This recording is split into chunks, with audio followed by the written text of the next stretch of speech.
नमस्कार, आपण पाहत आहात दिव्या लाईव्ह न्यूज चॅनल उमरखेड. दिनांक 10/9/2024 रोजी काँग्रेस पक्षामध्ये 300 ते 400 नवयुवक कार्यकर्त्यांनी केला प्रवेश. व्यवस्थेच्या उपस्थितीमध्ये माजी बांधकाम सभापती दातूभाऊजी देशमुख, रामभाऊजी देवसरकर, मीनाक्षीताई सावळकर, साहेबरावजी कांबळे. पाहूया यांच्या प्रतिक्रिया. त्या दृष्टीने प्रयत्न करावा.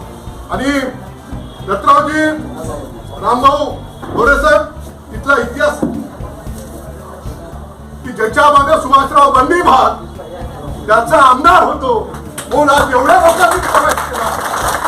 निश्चितपणानं या ठिकाणी तुमच्या आशीर्वादानंच 8 लाख रुपयाचा नाला खोलीकरण करू शकते. तर मागच्या 2 वर्षामध्ये पालकमंत्री आणि इथला आमदार काय करू शकतो?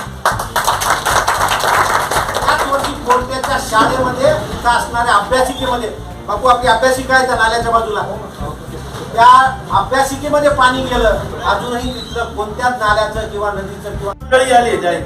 यांना प्रोत्साहन देण्याचं काम, यांना रसद पुरवण्याचं काम, यांना हवा देण्याचं काम, यांना पाणी देण्याचं काम हे सगळं आपण करावं असं मला वाटते.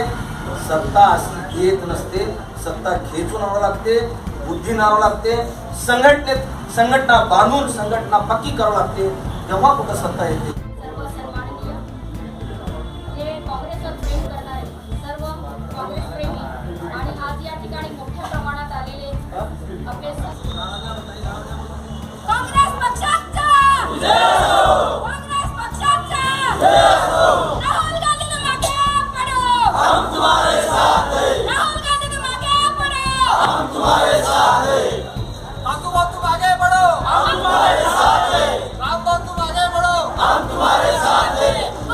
तुम आगे बढ़ो, हम तुम्हारे साथ हैं।